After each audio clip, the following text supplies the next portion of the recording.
Olá, segundo notícias publicadas nos jornais, a maioria dos governadores eleita em outubro é favorável à volta da CPMF, a contribuição provisória sobre movimentação financeira.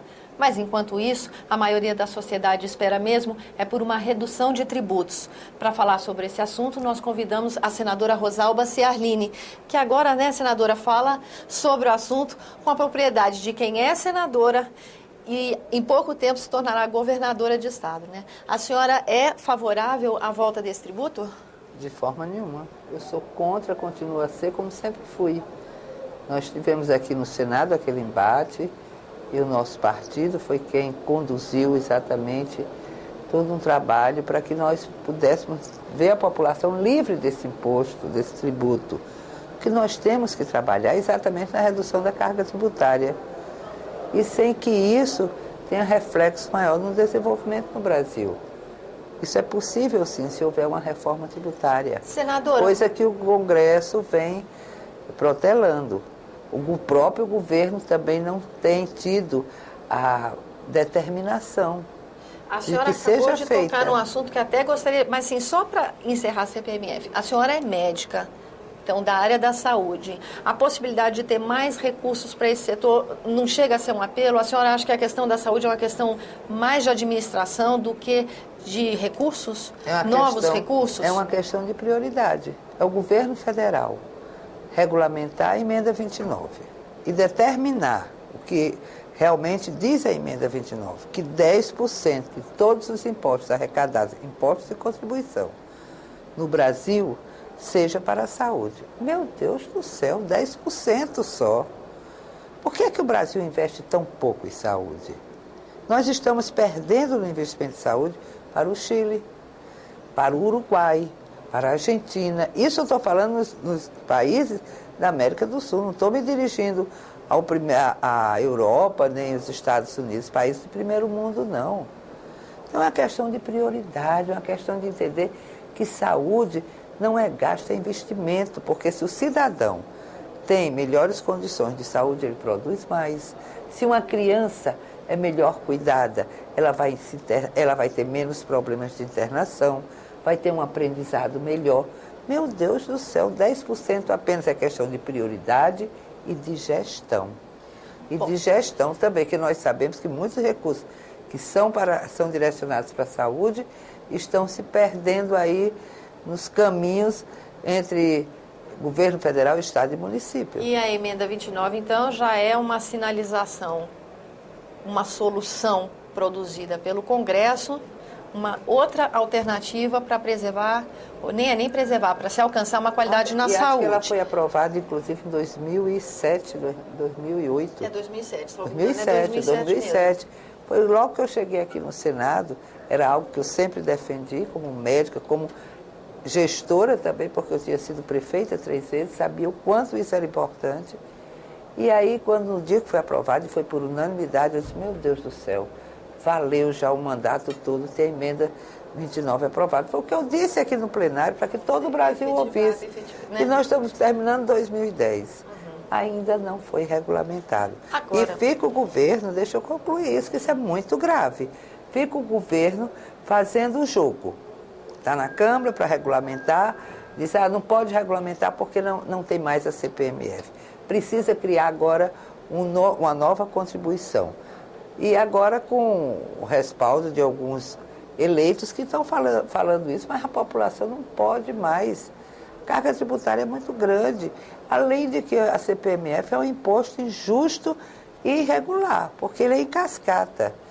Não pode de forma nenhuma. Nós temos que, se o governo quiser, o Brasil tem recursos, prioriza a saúde, que é fundamental, além de outros setores também, como a educação e segurança, e que enquanto muitos dos recursos que temos, que o Brasil tem, que é o recurso que temos sim, porque todos nós trabalhadores, sai da nossa luta, do suor do povo brasileiro, está indo, não digo que não é importante, mas tem outras ações que podem ficar para depois, que nós pudermos ter uma saúde mais assistida, melhor. Bom, falar em aumento de contribuição ao tributo, sem esbarrar no assunto de reforma tributária, é praticamente impossível, né? A senhora, na primeira resposta, já trouxe o tema, porque não tem como dissociar uma coisa da outra. Mas a reforma tributária é uma reivindicação antiga, é um projeto que tramita dentro do Congresso, não é nem do Senado, há muito tempo. E, no entanto, é uma dificuldade. Qual é o depoimento que a senhora faz, na perspectiva de senadora, sobre essa dificuldade de se efetivar mesmo essa reforma? Na realidade, a reforma tributária tem que haver um entendimento republicano, podemos assim dizer, democrático mesmo. De todos os entes federativos. De todos os entes federativos. Porque sempre fica naquela questão, se o Sul tiver que renunciar a alguma coisa, aí não pode mais. Sempre as regiões mais pobres, menos desenvolvidas, como Nordeste e Norte, aqui estão sempre levando a conta. Então, não estou falando assim que... Mas tem que haver alguma renúncia de alguém, tem que se dar as mãos. Se o Nordeste e o Sul e o Oeste, e os prefeitos, os governadores... Agora, a hora é essa. Presidente nova, né? Primeiro ele vai assumir agora. Conhece o quanto é importante essa reforma tributária para o próprio equilíbrio das contas do governo federal.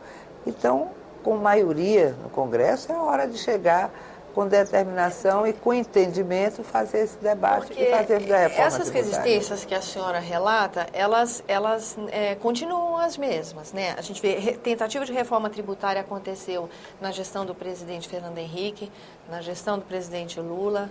Agora, de novo, cada vez que se inicia, parece até uma tradição, quando se inicia um novo governo no país, sempre se acena com essa possibilidade. O que a senhora acha que pode estar diferente no ambiente político, no cenário político, que viabilize isso?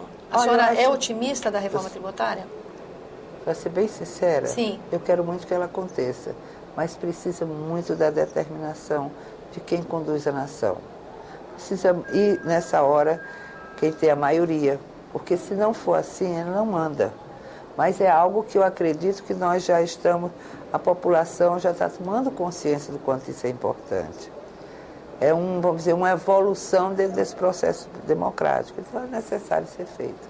Senadora, eu queria aproveitar a sua presença aqui no nosso programa, a senhora agora que acabou de passar também por uma campanha eleitoral, para comentar essa medida provisória do governo que direciona recursos para o Plano Nacional de Combate ao Crack e outras drogas, injetando 328 milhões de reais nos projetos ligados a esse plano.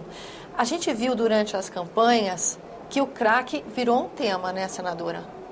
O cuidado com o viciado no crack virou um tema que tem apelo junto à sociedade. Queria que a senhora comentasse um pouco essa medida do governo, né? Olha, na realidade, realmente foi um tema muito debatido na campanha, porque o crack, a gente fala crack, mas eu falo nas drogas de uma maneira geral. O viciado de cocaína, o viciado de outros tipos de droga, o alcoólatra também, todos esses são pessoas que passam por situações realmente de muitas dificuldades. E isso gera violência, muitas vezes nas camadas mais pobres, e o crack chamou mais atenção porque está se disseminando de forma muito rápida para todo o interior, cidades pequenas. Ele vicia com a rapidez muito grande, degrada o cidadão, ele tem sido motivo de inúmeras mortes na juventude, o crescimento das mortes. Então é preciso que o governo tome medidas, mas medidas não somente de combater o tráfico, isso é fundamental, tem que ser enérgico nisso, mas medidas de tratar aqueles que estão já viciados, e para isso precisamos que o governo invista bastante em clínicas de recuperação e fazer a prevenção. Então, nós estamos tendo agora a medida provisória para liberar recursos para um programa que, na realidade, já está um pouco atrasado. Já deveríamos estar com essa campanha, com esse trabalho em todo o Brasil de forma muito efetiva e permanente. E não pode ser apenas um programa uma onda. Às vezes acontece isso no Brasil. Uma política pública de continuidade. Então. Tem que ter continuidade. Eu acho que nós temos que fazer com que as crianças, começar da educação infantil, um trabalho permanente, educativo com as nossas crianças. De combate, para que as crianças fiquem já sabendo dos malefícios e que se defendam. Dessa questão. Se não fizermos isso, vai só crescer. Senadora, nós temos que encerrar o nosso programa, então eu agradeço a sua presença aqui no Argumento. E a você que nos acompanha também, muito obrigada pela atenção. Eu sou Tânia Roman, falando para a TV Senado, Rádio Senado e suas conveniadas. E se você quiser rever essa entrevista ou mesmo ver outras entrevistas feitas aqui no Argumento, por favor, vá à nossa página www.senado.gov.br/TV. Lá também você pode escrever e se comunicar conosco.